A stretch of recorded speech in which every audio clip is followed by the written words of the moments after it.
Welcome to my YouTube channel's Meher Tutorials. Today we will discuss about class 8 mathematics data handling importance notes.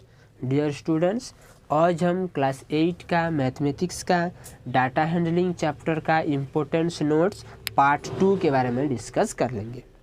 तो अभी हम देख लेते हैं graphic representation of data. Data में हम कैसे ग्राफिकली रिप्रेजेंट करते हैं, कौन कौन सा ग्राफ रहता है, वो बारे में डिस्कस कर लेंगे।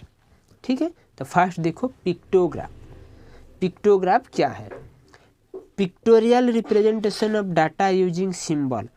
जो डाटा रहता है उसको हम पिक्टोरियल हिसाब से रिप्रेजेंट करते हैं, सिंबल को यूज करके, उसको हम पिक्टोग्राफ बोलते हैं। जैसे बार ग्राफ क्या है? A display of information using bars of uniform width and their height proportional to respective value। Bar graph बोलने से ये डिस्प्ले रहता है इंफॉर्मेशन का, जहाँ पे हम बार बार के हिसाब से यूज करते हैं, जहाँ पे उसका विथ एंड हाइट सेम रहता है, सेमली प्रोपोर्शनल के हिसाब से रहता है, यूनिफॉर्मली रहता है। ओके, जो वैल्यू दिया होता है उसका। फिर डबल बार ग्राफ बोलने से a bar graph showing two sets of data simultaneously. जो बार ग्राफ दो सेट ऑफ डाटा को एक साथ हम रिप्रेजेंट करते हैं उसको डबल बार ग्राफ बोलते हैं। It is useful for comparison of data. ये जहाँ पे हम कंपेयर करते हैं, कंपैरिजन करते हैं दो ठो डाटा को, उधर हम यूज करते हैं डबल बार ग्राफ। फिर है हिस्टोग्राम। हिस्टोग्राम बोलने से क्या है?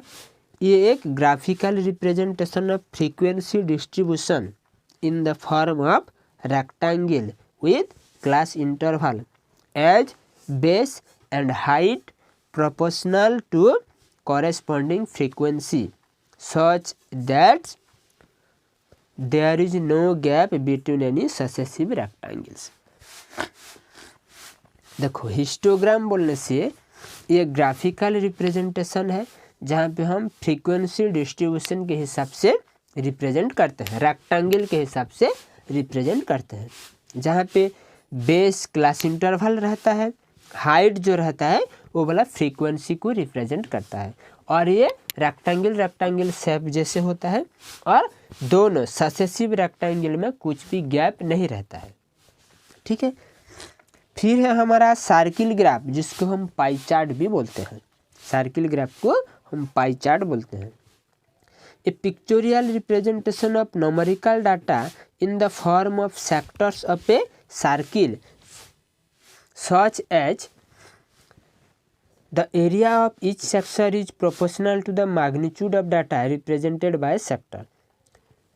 सर्किल ग्राफ और पाई चार्ट बोलने से ये पिक्चोरियल रिप्रेजेंटेशन है न्यूमेरिकल डाटा का, जहाँ पे एक सेक्टर के हिसाब से एक सर्किल में रहता है, और ईच से हर सेक्टर कुछ मैग्नीट्यूड, उसका वैल्यू को रिप्रेजेंट करता है।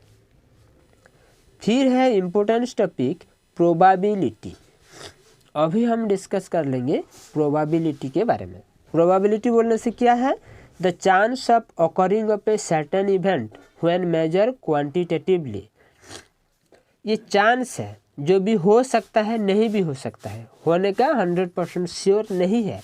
कुछ इवेंट को हम होने का चांस को हम प्रोबेबिलिटी बोलते हैं। प्रोबेबिलिटी ऑफ इवेंट बोलने से क्या है? Number of outcomes that make an event by total number of outcomes of the experiment. Probability बोलने से हम एक एक्सपेरिमेंट किया है, जहाँ पे टोटल कितना बार एक्सपेरिमेंट किया है और उधर से आउटकम्स कितना आया है, वो वाला को हम लिखते हैं। When outcomes are likely equally likely. ठीक है। फिर एक्सपेरिमेंट बोलने से क्या है? उधर का first point, an operation which can produce some well defined outcomes। Experiment बोलने से ये ऑपरेशन है जहाँ पे कुछ रिजल्ट आता है, जो इसका वैल्यू रहता है वेल डिफाइंड रहता है। ओके। ट्रायल बोलने से परफॉर्मेंस ऑफ एक्सपेरिमेंट, एक्सपेरिमेंट करना को हम ट्रायल बोलते हैं। रैंडम एक्सपेरिमेंट बोलने से an experiment in which all possible outcomes are known and the exact outcome can not be predicted in advance. Random experiment बोलने से ये एक्सपेरिमेंट है जहाँ पे कौन कौन सा पॉसिबल आउटकम्स है, कौन कौन सा रिजल्ट आना हमको मालूम है, लेकिन कौन सा एग्जैक्टली आएगा उसको हमको नहीं मालूम है एडवांसली। ठीक है। इक्वली लाइकली आउटकम्स बोलने से certain experiment whose outcomes have an equal chance of occurring. Certain experiment बोलने से जिसका आउटकम्स इक्वल चांस है आने का। इवेंट बोलने से each outcome of an experiment और a collection of outcomes is called an event. और सब आउटकम्स जो एक एक्सपेरिमेंट का और एक कलेक्शन ऑफ डाटा का जो आउटकम्स आता है उसको हम इवेंट बोलते हैं। इससे chance and probability are really related to real life. हम देखेंगे नॉर्मली तो जो चांसेस है एंड प्रोबेबिलिटी है ये हमारा रियल लाइफ के साथ डायरेक्टली रिलेटेड है। ठीक है।